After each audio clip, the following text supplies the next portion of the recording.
What is everything around us made up of? Atoms. But what are atoms made up of? Electrons, protons, and neutrons. But what are these made of? Well, electrons are classed as elementary particles, so cannot be made of anything. But protons and neutrons are baryons made up of a smaller elementary particle. Quarks. Currently, 6 quarks have been discovered, with the flavours up, down, strange, charm, top, and bottom. Each has an antiparticle with opposite properties. So, they each have individual properties, which in turn build up the properties of neutrons and protons. When they are studied, an issue arises. To find the individual properties of each quark, you must first see them in isolation, to measure simply their charge, their mass, and their spin. Yet this is impossible.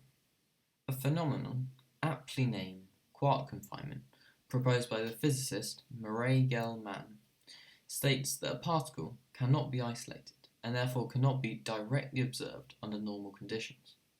Even when a massive amount of energy is applied to attempt to remove the quark, the applied energy is simply converted to form a quark-antiquark pair, also known as a muon. So what causes this? Among other properties, a quark has a charge, called a colour, which is loosely related to the primary colours, although actually has nothing to do with the actual colour of the quark. One stipulation within the properties of a baryon, containing 3 quarks, is that it must have a total of 0 colour, or in essence be white. Now, the only way to achieve this is by mixing 3 different primary colours, the red, blue and green colours the quark's charges are named around. The world of physics is currently thought to be governed by 4 fundamental forces. One of these is the strong force, which both repulses, for a very short distance, and attracts everything. Without it, everything would explode, releasing a huge amount of energy. The strong force only acts around those baryons that are colourless, applying a force of 10 to the 38 times that of gravity.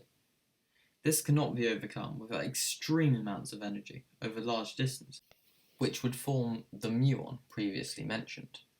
Now obviously humans are unable to produce this energy, at least currently.